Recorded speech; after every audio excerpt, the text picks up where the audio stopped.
And so you're in Psalm 139 this morning, and today's message is going to be very specifically on the value of life. The value of life. I heard this story many years ago about a scientist that was talking to God. And he says, God, I don't think we need you anymore. Sounds like a scientist, right? See, we got it all figured out now, and science has really progressed. We're now in the 21st century. We know a lot of things we didn't know a century ago. And matter of fact, we're so good, we think that we can just create life. We don't even need you anymore. You can just go into retirement, God. Have a good retirement. We'll see you later. We're all good. And matter of fact, we think we're so good at it, we'd even challenge you to a competition in creating life. And God says, well, you know what I did in the Garden of Eden. Do you think you can I don't even think you can come close to that. And I said, all right, well, give us a shot. He says, okay, well, you go first. And so that scientist began to take and got his fingers all loosened up and popped his knuckles a few times just to be a little intimidating. And he began to scoop up some dirt. And God said, wait a minute.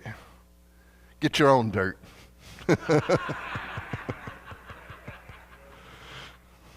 They're not even close. Not even close. Psalm 139.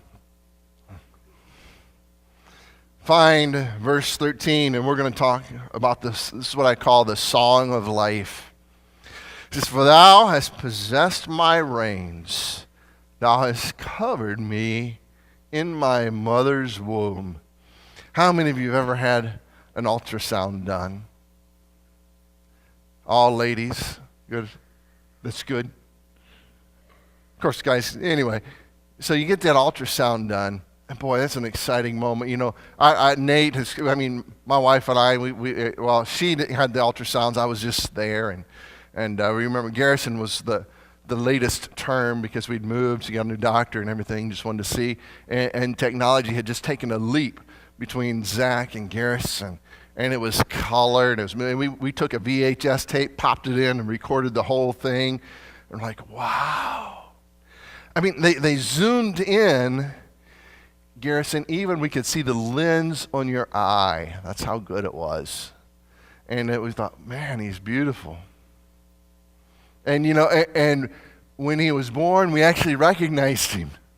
That's how good, I'm not joking, that's how good that sonogram was, as we could see the features in his face, and when he was born, it's like, yeah, that's the right one. We got the right one in the nursery here in the incubator. And now Nate and Lucy, or Nate and Cindy, we got to see, they're so excited. I remember how they told us we went down there. I think it was it Christmas or something we went down for? And they said, oh, it was after Christmas. They said, we got one more Christmas present for you. We didn't send you. And we're like, oh, what's that? No, and clueless. And opened it up, and it was an ultrasound picture in a frame of Lucy. Oh, man, our hearts melted. We were so excited. And then Keely came along, and the ultrasounds is amazing. And now, especially with Ezra and Lucas, a twofer, sweet. And I thought I was seeing double when they first sent that. And it's amazing. Here's one thing I want you to know. Science is catching up to Scripture, but Scripture had it right the whole time. And so David is here in Psalm 139 and verse 14 now. I will praise thee, for I am wonderfully made. Marvelous are my works, that my soul knoweth right well. Now understand this before we get into verse 15. This is the song of life. The Psalms were songs. This was a song that David wrote. It was a song that was sung in Israel, and they were singing about life. He says, my substance was not hid from thee when I was made in secret and curiously wrought in the lowest parts of the earth. Thine eyes did see my substance, yet being unperfect. See, we look at that little child. It's perfect, but it's not perfect. Perfect meaning complete and mature. So it's all there, everything that's necessary. It's just an immature child. And so he says, my substance unperfect, and in thy book all my members were written, which in continuance were fashioned, when as yet there was none of them. See, from the moment of conception, everything that is necessary for that child to develop naturally is written inside of its DNA. All it needs is the same thing you and I need today, is nourishment and protection. Nourishment and protection. That's all that baby needs. And so David knew that all the way back then. And he wrote this song. The scriptures sing a celebration of life. We understand that life, understand this and understand it completely. Life is a gift from God. It's all about life.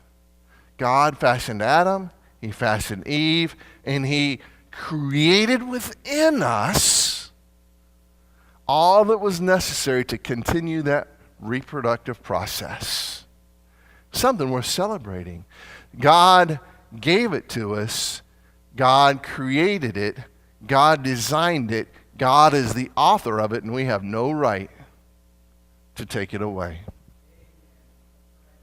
Find Deuteronomy 18 in your Bibles, if you will, please, because we're going to move on to the sacredness of life.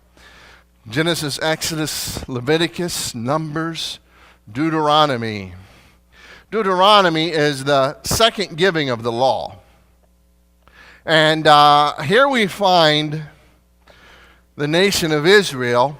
They had been walking and wandering for 40 years in the wilderness. God delivered them out of the land of Egypt, and he has taken them and he is giving to them this new land. And as he's giving them this new land, he's going to dispossess a group of people. He is going to dispossess the Canaanites of this land. You know, there's a reason. It wasn't like the Canaanites were just good, happy people, just living life to the fullest. And God said, I'm going to take it away from these good people and give it to my people. I want you to pay attention to what the Canaanites were doing. Chapter 18, verses 9 and 10. When thou art come into the land which the Lord thy God giveth thee, thou shalt not learn to do after the abominations of those nations. So they did some things that were abominable. They were a reproach. They just disgusted God. He said, there shall not be found any among you, and here's the first thing he says, that maketh his son or his daughter to pass through the fire, or that uses divination, or observer of times, or an enchanter, or a witch, and so forth. But I want you to understand that first thing that he talked about, that first thing on the list, the thing that just makes God angry, and yes, God does angry, was they made their sons and their daughters to pass through the fire. Now, I understand some of you know what that means, some of you don't. It's part of the worship of Moloch, or Baal worship. And as a part of their worship, one of the things that the Canaanites would do is they would take their children, their firstborn typically, and they would offer that child as a human sacrifice. And in this Moloch, in this idol, in this statue, there was a fire that was in his lap. And they would put those babies in those hands, and those babies would be consumed alive. And then very often they would take those ashes of those children and put them in the foundation of their new home. If you think that's disgusting, would you raise your hand? They would talk about this place called Tophet, and it was the place of the drum, and you'd constantly hear a drum that was beating like this. And you know why that drum was beating? It was to drown out the cries of the children, so you couldn't hear them. You think God was justified in taking that land away from them? I guarantee you he was. First of all, God doesn't do anything that's unjust. But even among our human senses, we would say, yes, God is just. And what is God telling his people? He's saying, Don't you dare. When I give you this land, he says, you're gonna destroy these people. They deserve to be destroyed. He says, and when I destroy them, and when you destroy them, he says, don't you intermarry with them. I don't want you to start taking on their habits and their customs and their religion. And don't you dare adopt that religion. That wicked, abominable religion where they sacrifice their own children. Well, it doesn't look as evil anymore. Now it's in a clinic. Now they don't even have enough patience to wait till the child is born. But they still drown out the cries because you can't hear them. That's why so many years ago, there was a short film that came out, and it was called The Silent Scream. And anybody that tells you those babies don't feel and don't sense and don't understand what's happening to them is a liar. Bold-faced. You know, that's why many nurses, you'll find, are pro-life. Some of them have been in that practice, and what they saw disgusted them so much that they had to leave that practice. So we're just as pagan, but we're more septic about it. We're more clinical about it. We dress it up, we cover it up, we clean it up, but it is just as much an abomination in the eyes of God today as it was then. Girls go to these counselors, and they tell them it's just a piece of tissue. It's no big deal. Nothing to it. It's just a clinical procedure. They lie. They do not counsel. Can I just tell you, in talking to people who provide counseling and provide options, one of the first things they do, and so a lot of states, a lot of pro-life people, they try to get laws passed that mandate that they inform, that they educate the young ladies, because the young ladies are coerced. I'll talk about that in just a moment. But to do an ultrasound. And you know what they say many times, the first ultrasound they get of their baby is in one of these pro-life clinics. And nobody says a word to them. They just give them the ultrasound and they let them look. And they won't let them look in an abortion clinic. And you know the first thing that mother would say? It's a baby. Because they've been told it's just a piece of tissue. They've been told that they are preventing pregnancy. They're not preventing. It's already a child. It's already a baby. They're already pregnant. And right there is one of the main culprits. That's a culprit who's a liar. This is a girl making a tough decision. And so here's a bully. He doesn't want to pay child support. He's not even sure he wants to marry her. He was just out for a good time. And he says, no, you need to have an abortion. Can I just tell you this? 64% of women who have an abortion report that they felt coerced to have the abortion because it's not natural. It goes against the grain. And whether it's the abortion provider who gets paid to do it or the boyfriend, and I'm just going to tell you something, sometimes even parents who don't want the shame. And they think somehow in a corrupt and twisted way, and even in churches, we're protecting our daughter.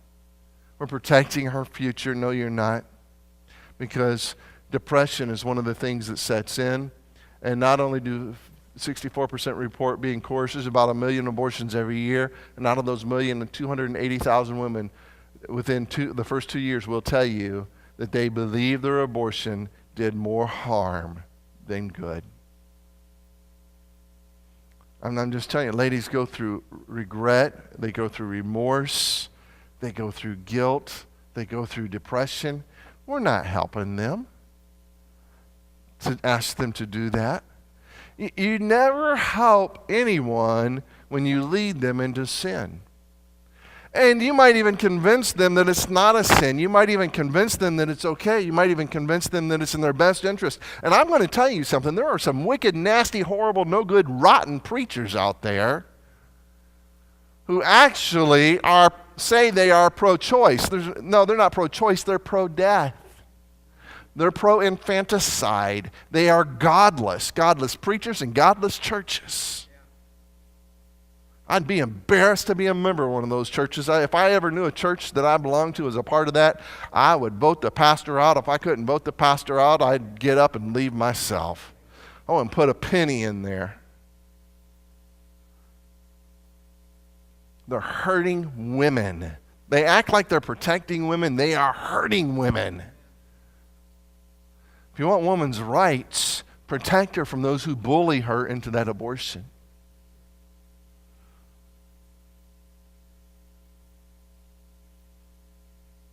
Boy, that grieves my soul. The hurting women. Manasseh was one of the kings. I want you to go to 2 Chronicles. And 2 Chronicles chapter 33. What was God's command as they went into the land? Don't do that. Don't follow the wicked nations that I'm driving out before you. Leave them alone. Get rid of them. Don't walk in their ways. Now, listen. If you're getting a job, let's say, you're a new hire in a job, and they tell you, listen, the guy before you really messed up. And we had to fire him, and we had to fire him because this is what he did. When you're coming in, do you think you're going to do the same thing? Or would you try to avoid it? 2 Chronicles chapter 33, verses 1 to 6. Manasseh was 12 years old when he began to reign, and he reigned 55 years in Jerusalem, but did that which was evil in the sight of the Lord, like unto, who? Like unto the abominations of the heathen whom the Lord cast out before the children of Israel. But he built again the high places which Hezekiah his father had broken down, and he reared up altars for Baalim to do what? The child sacrifices, and made groves and worshipped all the hosts of heaven and served them. Also he built altars in the house of the Lord, whereof the Lord said, in Jerusalem shall be my name forever. And he built the altars for all the hosts of heaven in the two courts of the house of the Lord. And he caused his children to pass through the fire in the valley of the son of Hinnom. Also he observed times, used enchantments, and so on and so forth. And you know what he did? He said, I'm going to do just like the people before God gave us this land. Think God was good with that? Think God said, well, that's okay because you're my chosen people. You're a special group. You guys can get away with it. I'll just swink. It'll be okay. Shouldn't do it, but you think that's how God addressed it? Skip down to verse 11. Wherefore the Lord brought upon them the captains of the host of the king of Assyria, which took Manasseh among the thorns and bound him with fetters and carried him to Babylon. I guess punishment came, didn't it? I want you to know something. God is not bound to the church house alone. God's not limited to the church. See, we like to put God, and other people like to put God in a box and say, the church, that's God's territory, but everything else isn't. If you're just going word by word, verse by verse, chapter by chapter, the Bible says more about politics than it does the church. Now, I'm not telling you politics is more important than the church. Don't take away something I did not say. But I'm just saying that for the sake of all those people who say, well, you shouldn't talk about these things. If God talked about it, I can talk about it. And God talked about it. And so was Manasseh a pastor or a politician? What was he, everybody? Say it out loud. He was a politician. He was a government official. He was the ruler of a nation. God talks about the nations. If God's going to talk about the nations, I'm going to talk about the nations. If God's going to talk about politicians, I'm going to talk about politicians. If God's going to talk about what's right and what's wrong, I'm going to talk about what's right and what's wrong. And so we go back to chapter 33. And I want you to see, so Manasseh faced a big problem, and he had to deal with that problem, and God judged him for that problem. But I also want you to see how compassionate God is. God is a forgiving God. God is a loving God. God is a healing God. Like I mentioned, some of the nurses. Carol Everett is one. You ought to look up her book and read it. She was a nurse. She was one who, she sold abortions. She made huge profit off of abortions, and now she's a great pro-life advocate. You know, God transformed her life. I know of ladies who've had abortions, and they talk about the guilt. They talk about the coercion. They talk about all the things that I'm talking to you about by the numbers. They talk about it in a real life personal story. And I want you to know they found grace, they found love, they found forgiveness.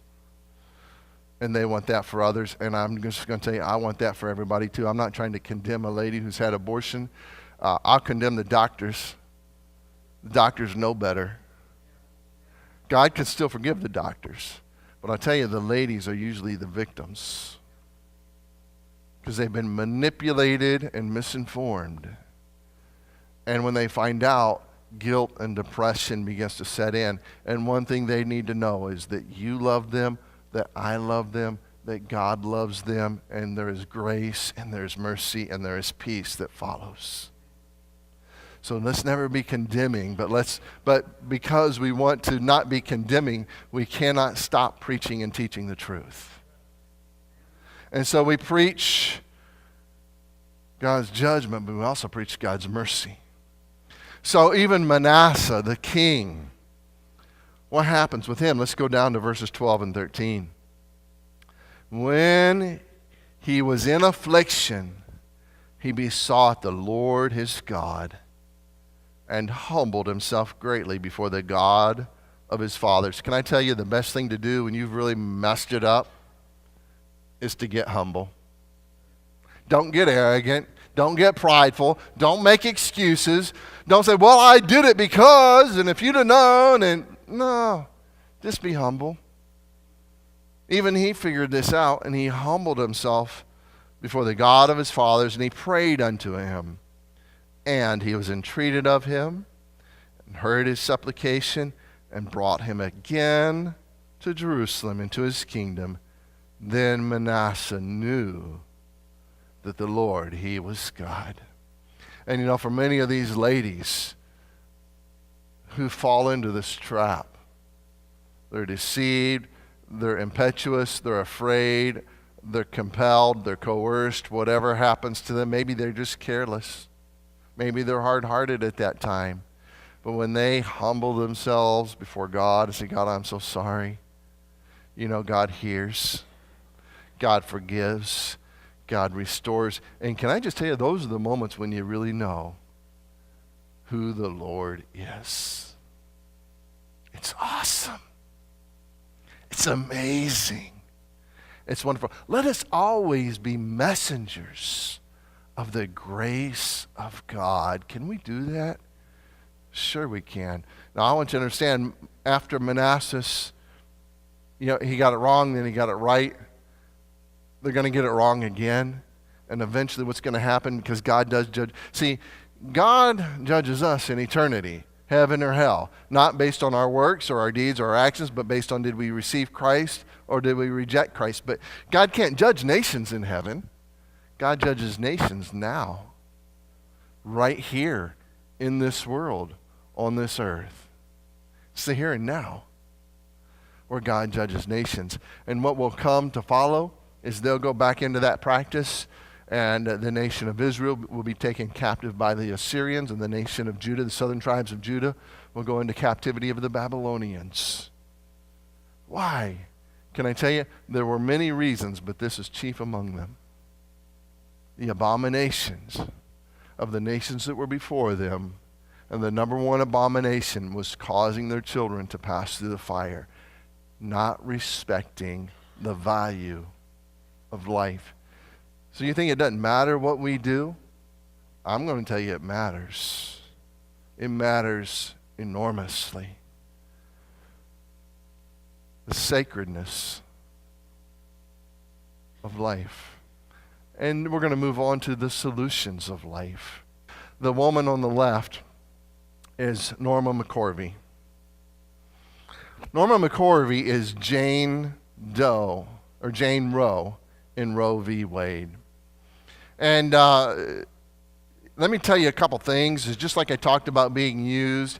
You realize her lawyers were looking for somebody to fight this case and to win this case. They did not care about her. Can I tell you something? You know, they only met with her twice. They did not care about her. They did not provide any counseling for her. And by the way, she never had an abortion.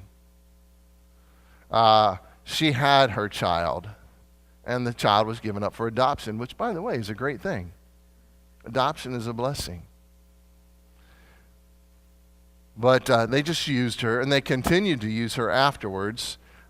She became an advocate for abortion, and she'd stand up and say, keep abortion legal and all of this kind of stuff, and she'd fight for their cause, and she was downright determined on the outside, and she worked, I believe it was in Texas, at a local abortion clinic. But some things began to change, and one day she was passing by a playground, and she noticed there weren't any kids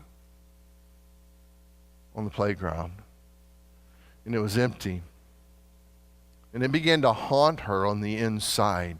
Even though she did not ever have an abortion, she began to feel responsible for all of the abortions because her name was used. Her story was used before the Supreme Court, which gave that erroneous decision to legalize abortion. They found a constitutional right that does not exist. They dreamed it up in their imaginations. And that began to haunt her. The empty playgrounds. She began to feel responsible for that. One day, there were some people at the abortion clinic that were outside peacefully protesting, peacefully stating their case, and they were sidewalk counselors, and they weren't just protesting, but they were there to offer services. So a lady comes walking into the abortion clinic or walking that way, and they say, ma'am, could we talk to you for a minute? Because there was actually a pro-life clinic right next door. And they'd talk, and they'd be kind, and they'd be compassionate, and they'd offer counsel and advice and resources and things like that. And she came out, and the little girl said to her parents, she came walking out, she says, can I go give her a hug? I said, yeah. And so she ran over and hugged Norma McCorvey. These are the people that are trying to stop people from coming into her clinic. Instead of screaming out things like, murderer, which doesn't get anywhere. The little girl can you see the little girl running up and giving her a hug? How do you resist that hug? Pretty soon, the guy next to her, his name was Phil Benham, ran the pro-life clinic next door. And he actually struck up a friendship with Norma McCorvey. And they'd go out and they'd have coffee and they'd talk. And you know what he did? Is rather than yelling and screaming at her, he loved her. Boy, isn't love an amazing thing? He loved her. Guess what else happened to Norma? She got saved and baptized. This is Jane Roe getting saved and baptized from Roe v. Wade. And then guess what her story became? She became a strong advocate of life. Now, what changed in her story?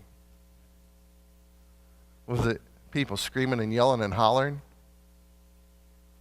Or was it the love of God's people? It was God's love. And it wasn't just the love of God's people, but it was God's love flowing through God's people. And now she found healing, she found forgiveness, she found hope. And her desire until the day she died was to overturn Roe v. Wade, the same case that was used to justify the legalization of abortion and use her name and her story. God is so good. So the question becomes, do we just try to win hearts, or do we just try to win legal and political values? And it's a false dichotomy. We don't have to choose between those, because can I tell you, the laws of our land flow from the laws of our hearts. They are a representation of who we are. And George Washington, in his farewell address, he made this statement. He said, of all the dispositions and habits which lead to political prosperity, what did he say was important? Religion and morality are indispensable supports. He said, in vain would that man claim the tribute of patriotism who should labor to subvert these great pillars of human happiness, these firmest props of the duties of men and citizens. And by the way, further on in that speech, he said, you cannot have this morality without this religion. George Washington said that. And so some people say, well, you just go out and you just witness to people about Jesus Christ. Absolutely, yes, but not just. Some people say, it doesn't do any good to change the laws if you don't change their hearts. Okay, that does it or doesn't it? And does for our nation. Because remember, God does judge nations. And guess what? The nation and our nation's laws are a reflection of us. The government of the people, by the people, for the people. But here's what happens. Satan's crowd is loud. Their volume is immense. It is enormously greater than what they truly represent. Their voice outsizes who they really are. And so you know what you and I have to do? We have to speak up. We have to speak up lovingly and kindly. We have to hold our politicians accountable. We have to tell them when they say, no, everybody has a right to abortion, we have to say, where do you find that? Well, the Supreme Court decided. Did you know the Supreme Court doesn't get to make law? See, here's just a little thing. People say the Supreme Court legalized it. The court legalized it. That's wrong. I'm not trying to get into government and civics with you, but you have to know this. The courts don't make law. All they can do is interpret law. The laws are made by your representatives in Congress and with the signature of the president, unless there's no right, or the same thing in the state level. And they represent you. You get to decide this is legal or not legal. And how do you decide that? You decide that by who you put into office. That's the voice. That's your voice, even as a church, as a citizen, as a Christian. And you have the right, and you ought to look at those things. That's our Christian duty.